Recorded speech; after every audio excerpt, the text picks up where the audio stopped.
Dear friends, आज हम present perfect continuous tense पर चर्चा करेंगे।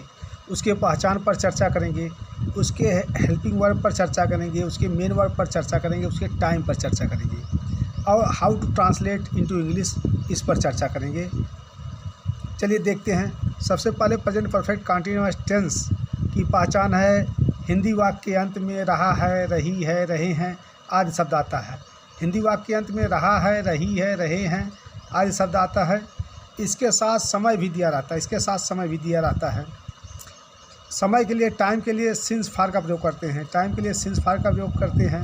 हेल्पिंग वर्ब में हैज़ बीन और हैव बीन का प्रयोग करते हैं। हेल्पिंग वर्ब में हैज़ बीन और हैव बीन का प्रयोग करते हैं और मेन वर्ब में आईएनजी का प्रयोग करते हैं। ही सी इट और सिंगुलर नंबर के साथ हैज़ बीन का प्रयोग करते हैं। ही सी इट और सिंगुलर नंबर के साथ हैज़ बीन का प्रयोग करते हैं। अगर सब्जेक्ट आई आ जाए, we, they, you, plural number आ जाए तो हैव बीन का प्रयोग करते हैं। अगर सब्जेक्ट ही, सी, इट और सिंगुलर नंबर आ जाए तो हैज़ बीन का प्रयोग करते हैं। आई आ जाए, वी आ जाए, दे आ जाए, यू प्लूरल नंबर आ जाए तो हैव बीन का प्रयोग करते हैं। चलिए देखते हैं। टाइम के लिए सिंस और फार का प्रयोग करते हैं। सिंस का प्रयोग पॉइंट ऑफ टाइम के लिए होता है। सिंस का प्रयोग पॉइंट ऑफ टाइम यानी फिक्स टाइम के लिए होता है, निश्चित समय के लिए होता है। जैसे 5 o'clock 5 बजे, 7 PM, morning, evening, yesterday, last night, Sunday, Monday, जनवरी, फरवरी, सन 1960, सन 1970, ही वाज बॉर्न।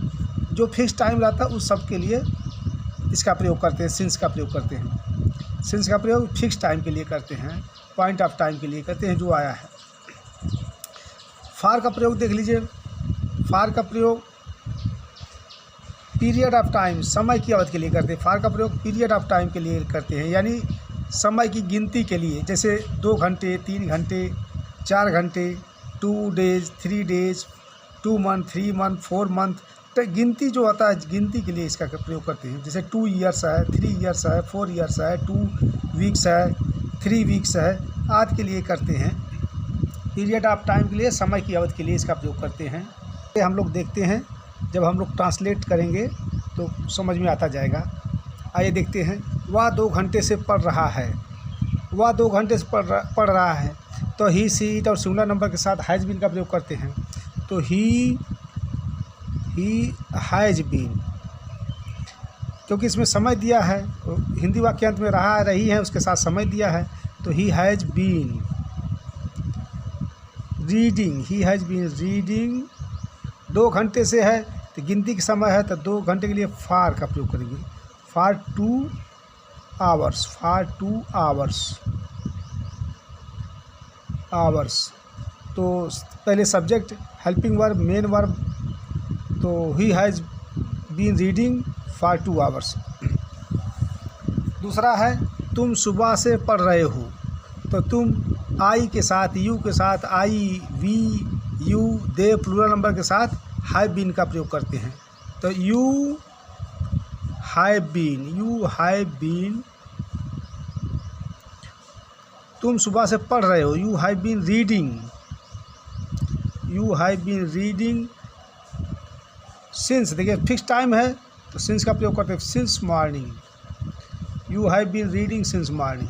तुम सुबह से पढ़ रहे हो, you have been reading since morning.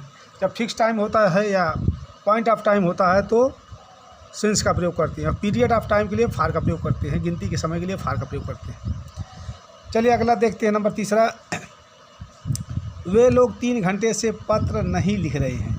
वे लोग 3 घंटे से, तो दे के साथ हैव बीन का प्रयोग करते हैं। They, I, we, they, you और प्लूरल नंबर के साथ हैव बीन का प्रयोग। तो they have been, subject, verb negative है तो पहले शब्द के बाद नॉट का प्रयोग कर देते। They have not been, they have not been. वे 3 घंटे से पत्र नहीं लिख रहे हैं। They have not been writing a letter. 3 घंटा है, गिनती का समय है तो फार का प्रयोग। For 3 hours, for 3 hours, for 3 hours। They have not been writing a letter for 3 hours। पहले सब्जेक्ट लिखते हैं, हेल्पिंग वर्ब निगेटिव होता है, पहले शब्द निगेटिव है तो पहले वर्ब के पहले शब्द के बाद, हेल्पिंग वर्ब के पहले शब्द के बाद निगेटिव शब्द का प्रयोग कर देते हैं। हेल्पिंग वर्ब के पहले शब्द के बाद निगेटिव शब्द का प्रयोग कर देते हैं। चलिए नंबर चौथा, क्या वह इस विद्यालय में सन 1990 से पढ़ा रहा है? तो जब हिंदी वाक्य क्या से शुरू होता है तो अंग्रेजी वाक्य हेल्पिंग वर्ब से शुरू होता है। जब हिंदी वाक्य क्या से शुरू होता है तो अंग्रेजी वाक्य हेल्पिंग वर्ब से शुरू होता है। तो क्या है तो वह के लिए हैज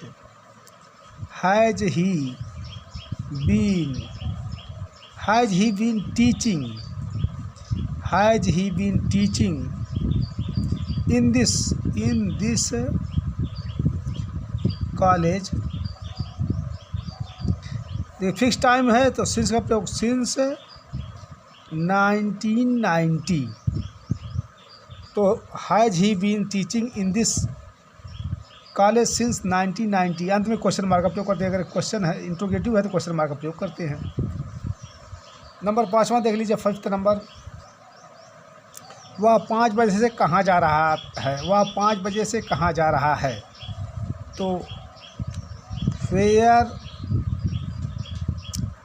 वेयर हैज, वह के लिए हैज का प्रयोग ही सी इट और सिंगुलर नंबर के साथ वह हैज का प्रयोग।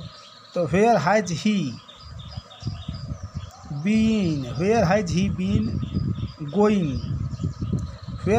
Been going. 5 बजे फिक्स टाइम है तो सिंस का प्रयोग since 5 o'clock। Since 5 o'clock। Where has he been going since 5 o'clock। अंतिम देख लीजिए, नंबर 6, सुबह से कौन खेल रहा है? तो जहाँ पर हु आ जाए, हु सब्जेक्ट का काम करता है। जहाँ पर हु आ जाए, कौन आ जाए, इंग्लिश बनाते हैं तो हु सब्जेक्ट का काम करता है। पहले सब्जेक्ट लिखते हैं, उसके बाद हेल्पिंग वर्ब, उसके बाद मेन वर्ब, उसके बाद अदर्स ऑब्जेक्ट, उसके बाद अदर्स लिखते हैं। तो देखिए, सुबह से कौन खेल रहा है? तो who has been playing since morning।